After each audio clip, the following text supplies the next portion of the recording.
Alright, so here it is the next day. Kind of a rough night last night. Hot, humid, wind was going everywhere. I only saw 3 deer. One of them, she blew one time and just, it was a cluster. But he wasn't on camera last night. So got looking at the weather, and I think what I'm gonna do is I'm about to pull these rip rails down right here. This is the original setup on the cornfield. I'm about to pull them down and go pull this whole set of this lock on and go hang a set on that same ridge with that ladder stand for a north wind. There's another cold front coming about 6-7 days from now. That'll be the last week of October, so hopefully they'll get rolling, and I'm gonna actually leave my Spartan I got up here. I'm gonna move it on that ridge and put it on that scrape to where we got that whole entire ridge covered with Spartans. That's the plan for today. Have it all set up for the return trip, which will be trip number 4 for this deer. Well, here we are a couple days later. Believe it or not, it's cooler here in Georgia than it was in Tennessee when I left. And standing right here in front of old Big Red. Came up here yesterday afternoon late, and the fields we had sprayed up here probably been over a month ago. Some Johnson grass came up. I went ahead and knocked it down, dropped that bush hog to the ground and cut it, and got it ready to plant. My dad's headed over here now, and Cheeseburger, but luckily we got our buddies and Tripp and all them boys out at Sun South right here in Columbus. They're letting us use a tractor and a seed drill, and we're gonna get some of this backwoods in the ground, and hopefully it starts coming up pretty quick. It's supposed to rain tomorrow, and we don't have but 3 plots to plant, so it ain't like we got a ton to do, but I think it'll make a difference for the deer and turkey in the long haul. But try to get to work. You got first, second, third, and fourth. Yeah. And it'll spit more seed out. Yeah. Faster. But you can start off in second. It's gonna be interesting here. Way out of my league. I'm used to doing a little hand crank, hand spreader. Little test run here. Right there, when you let it down, that wheel right there is going to be down. That's going to drive all them chains when you see the chains running. Yeah. You know it's spitting. You let it, you drop it all the way? Yeah, I mean, unless you're in a real soft ground. So you just saying just don't pretty much keep it around 4 miles per hour? Well, you probably ain't even going to have to be able to run that fast. But, I mean, you can. That's as fast about the top end. All right. That's my max speed right there, 4 miles an hour. Been told not to go any faster. Ain't nothing but me and Cheese up here. He just showed up.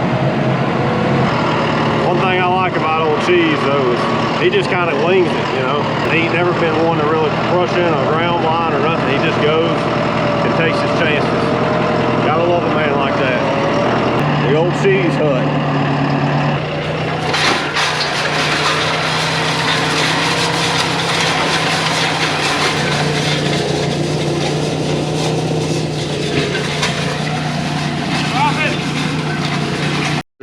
Phillip's getting in the seed.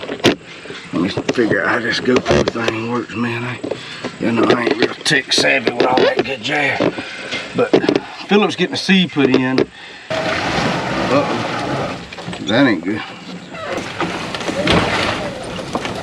We'll have to get a run and go on this old girl. I don't want to tear Phillip's buggy up there. He put it in the wrong hands today. We're gonna have to hit it, buddy. Oh. Hold on, Jim. That's him right there. That's the legend, people. Alright guys, we're here at the big field. Tucker killed his first deer here the other night.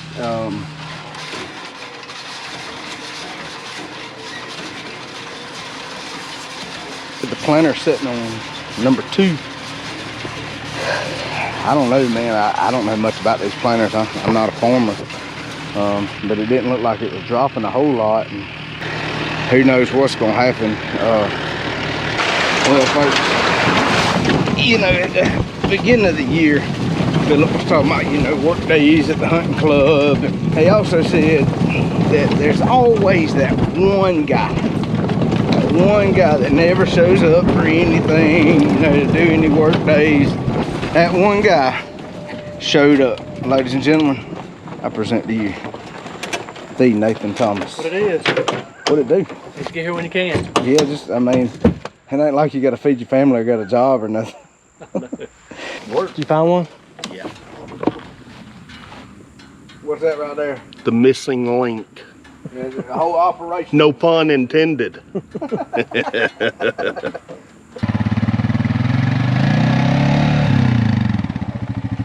Talk about perfect timing.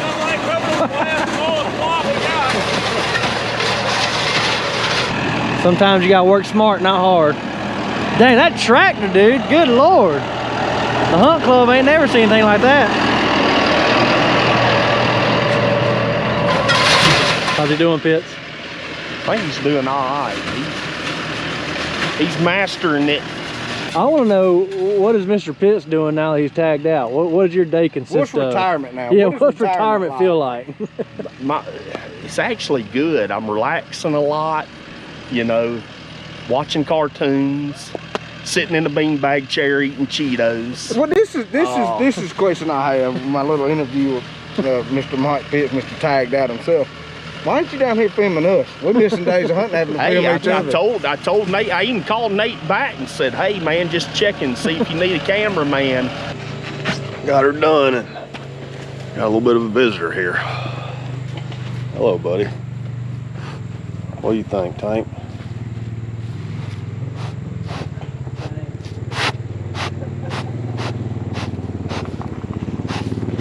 Back. I've never met Bacon.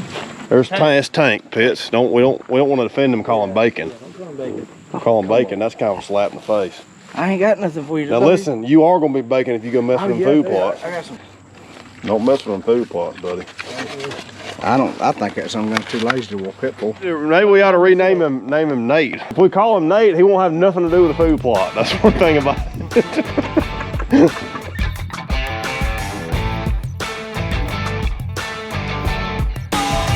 Come on, Tank. Let's have a chat. Come on. Old corn nugget.